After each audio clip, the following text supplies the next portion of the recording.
दादा, दोन प्रकारचे सरकारी अधिकारी, एक काम करणारे आहेत आणि दुसरं काम करतोय असं सतत तुम्हाला दाखवणारे आहे.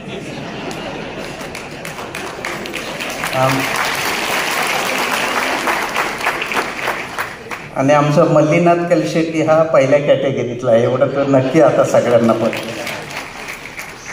कारण जयंतीनं आल्यामध्ये उतरून घाणीमध्ये 10 आठवडे काम करणारा आज तरी महाराष्ट्रात नाही, भारतात IAS अधिकारी नाही, एवढं मी नक्की सांगतो. झेडपीमध्ये सेवा करून यशस्वी होणे अजून अवघड गोष्ट आहे. झेडपी एवढं कॉम्प्लिकेटेड आहे की झेडपीवर 10 ग्रंथ लिहावे असं मला सारखं वाटतं. माझी दादांना असं वाटतं की सतत काटेकोर मी सांगितलं की 3 दिवसात काम झालं पाहिजे. दादा, मी झेडपीचा CEO झालो ठाण्याचा. पहिली फाईल माझ्याकडे आली, जनरल बॉडी मीटिंग कधी ठेवायची. मी आपलं बघितलं 2 दिवस मंत्रालयात मीटिंग आहे, मी लिहिलं, ते तारीख टाकली, तर तो होता गुरुवार. तर हे मला काहीच माहीत नाही, पण ते झेडपी अध्यक्षाकडे जेव्हा फाईल गेली तिथे 1 तासभर मीटिंग झाली आणि झेडपी अध्यक्षबाई म्हटल्या, माझी झेडपी अध्यक्षपद जाऊ शकते एवढ्यावर.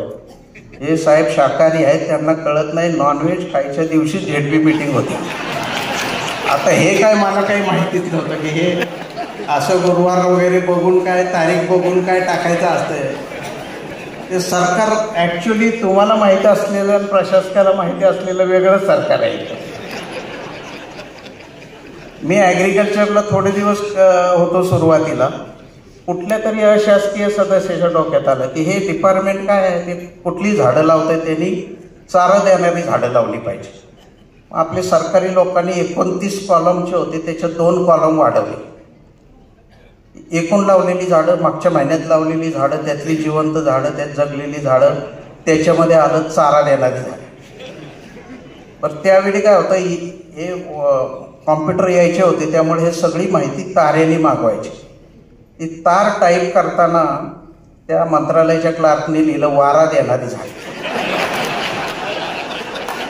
बरं, राज्यात मी एकट्याने वाचलं, म्हटलं अरे 1 महिन्याची पिशवीतली रोपं लावलेली आहेत, त्यामुळे सोलापूर जिल्ह्यातलं एकही झाड वारा द्यायला तयार नाही असं लिहिलं. त्याची त्याला बेरीजच करता येईल. आणि त्यांनी मग सांगितले, नवीन साहेब आले ते फार डोकं चालवतात म्हटलं, बाकी सगळ्यांनी बरोबर माहिती पाठवली. प्रशासन कसं चाललंय फार आडा. मी त्याच्यावर एक सुंदर पुस्तक लिहिलं, प्रशासकीय योगायोग. म्हणजे आत्ता जर दादांनी 3% DA वाढला, आता कोणी आज गडचिरोली, गोंदिया यावेळी कोणी फोन सरकारी कार्यालयात उचलणार नाही. पण तुम्ही 3% DA जर वाढवला आता वित्तमंत्री म्हणून, तर रात्री 9:30ला ट्रेझरीत बिल जात आहे. आणि ते पण एका माणसाचं नाही, 80 माणसाचं बिल जात आहे. आणि तुम्ही जर अशी ऑर्डर काढली की आता दुष्काळ निधीला 1 दिवसाचा पगार द्यावा, तर गडचिरोली, गोंदियाचे लोक म्हणतात ते शाहीचा GR आमच्याकडे आलेला नाही. तर सरकार म्हणजे काय, एक फार गमतीशीरच गोष्ट आहे. तरी काम करणारे असतात आणि काही काम न करता काम करतोय असं दाखवणारे अधिकारी असतात. शेखर गायकवाड हे फक्त तुमच्यात नाही, आमच्या राजकारणात पण हेच आहे. आम्ही काम करणारी माणसं, म्हणजे मी तरी कामाचा माणूस आहे, परंतु अनेक जण अजिबात काम न करता इतकं व्यवस्थितपणे त्यांची मांडणी करण्याचा प्रयत्न करतात. आपण खूप काही करून दाखवतो असा दाखवण्याचा केविलवाणं प्रयत्न करतात.